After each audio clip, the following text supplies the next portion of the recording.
Ok, sự sẽ điểm vào này là những cho tới video TP nhưng giờ piការប្រើប្រាស់នៅ if else statement នៅក្នុងការសរសេរជាមួយនឹងភាសា C programming ចឹងនៅក្នុងវីដេអូនេះគឺវាអត់ប្លែកពីវីដេអូមុនដែលនិយាយពី if condition ទេដែលទម្រង់របស់ if គឺវាប្រើសម្រាប់ការងារដែលមានលក្ខខណ្ឌតាមមួយទេហើយនៅក្នុង if else statement គឺគេប្រើសម្រាប់ការងារ50មានន័យថាពិតធ្វើអីមិនពិតធ្វើអីចឹងទម្រង់របស់វាគឺផ្សេងពី if statement ដែលគាត់បន្ថែម l នៅខាងក្រោមមួយទៀតអូខេចឹងបើសិនជាភាសាសាមញ្ញឬក៏ភាសាសម្រាយរបស់យើងអាចនិយាយថាប្រសិនបើលក្ខខណ្ឌចុចពិតយើងធ្វើអីតែបើមិនពិតយើងធ្វើអីអូខេអញ្ចឹងនៅក្នុងហ្នឹងទម្រង់របស់វា syntax សម្រាប់បងប្អូនទី1ត្រូវស្គាល់និយមន័យរបស់វាទី2ត្រូវស្គាល់អំពីការសរសេរដែលយើងហៅថា syntax ឬក៏រូបមន្តនៅក្នុងភាសាអង់គ្លេសនៅក្នុងរូបវិទ្យាគណិតវិទ្យាអ្នកនរគ្នាអាចដោះស្រាយលំហាត់បានឬត្រូវអ្នកនរគ្នាចាំរូបមន្តមិនចឹងណាចាំរូបមន្ត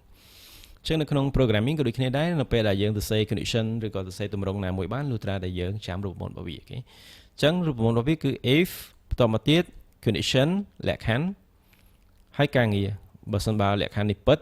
វាធ្វើការងារមួយនេះតែបើសិនបើលក្ខខណ្ឌនេះមិនពិតទេវាចូល L គឺធ្វើការងារមួយនេះចឹងមានថានៅក្នុងចំណោម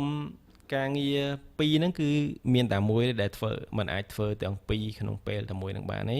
ហើយក៏มันអាចធ្វើការងារទាំងពីរនឹងបានដែរចឹងមានថា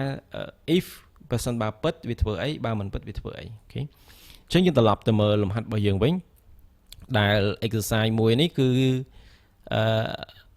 connect ខ្ញុំនិយាយអំពីការបញ្ចូលបន្ទុកឥឡូវខ្ញុំដាក់ score អូខេបន្ទុកអញ្ចឹងខ្ញុំកែ score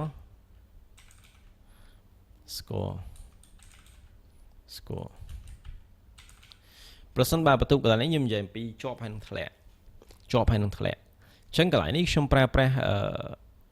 លក្ខខណ្ឌ2ដល់12ប្រសិនបើជាប់វាធ្វើអីប្រសិនបើធ្លាក់វាធ្វើអីអូខេអញ្ចឹងបើសិនជាយើងគិតឲ្យដល់ទៅគឺការងារហ្នឹងគឺមានលក្ខខណ្ឌ2មានន័យថាបើសិនជាជាប់យើងចង់ឲ្យវាចេញថា you pass ហើយបើសិនជាគាត់ធ្លាក់យើងចង់ឲ្យចេញថា you fail ឬក៏ try next semester អញ្ចឹងទៅអូខេអញ្ចឹងខាងនេះឧទាហរណ៍ថាបើសិនជាជាប់ខ្ញុំនឹងធ្វើការផ្លាស់ប្ដូរទីខ្ញុំនឹងធ្វើការផ្លាស់ប្ដូរទម្រង់ if នេះមកជាទម្រង់ if l យើងទៅស្អីមិនបើសិនបើវាជាប់បើសិនជាបន្ទុកយើងជាប់ try to input the score your score អូខេអញ្ចឹងយើងមានបញ្ញត្តិមួយគឺ float score ហើយយើង input score តទៅទៀតយើង cin score បើសិនបើ score របស់យើងធំជាងឬស្មើ50យើងដាក់ថា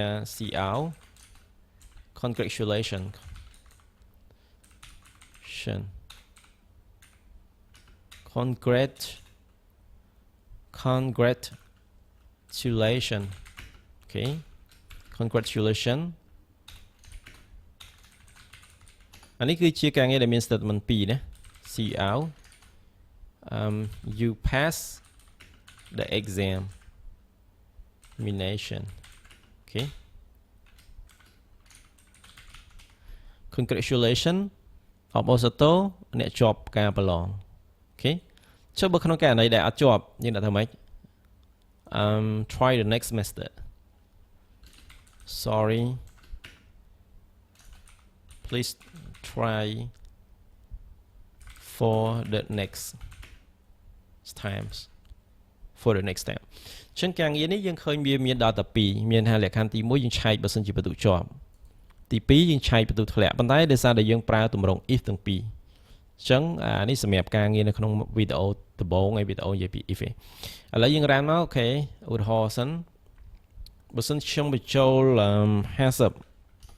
congratulations you pass the examination អូខេមួយទៀតខ្ញុំបញ្ចូល49ឬក៏ខ្សែគត់ sorry please try the next time អូខេអញ្ចឹងពីរហ្នឹងខ្ញុំអាចសរសេរបានដូចជាមួយនឹង if else ប៉ុន្តែខ្ញុំអត់ចង់សរសេរ if ទាំងពីរទេខ្ញុំចាប់ផ្ដើមបដូរអញ្ចឹងមើលឲ្យតោះណាអញ្ចឹងយើងត្រូវមើលទៅលើរូបមន្តរបស់យើងរូបមន្ត if លក្ខខណ្ឌបើកតាគៀបបិទតាគៀបបិទរបាំងណាហើយ l អូខេអាហ្នឹងគឺជា syntax យើងត្រូវតែចាំវាអូខេអញ្ចឹងខ្ញុំចាប់ផ្ដើមសរសេរ if តមកទៀតកន្លែងនេះ L ឃើញទេ L ចឹងនៅក្នុងការសរសេរអ្នកនរគ្នាអាច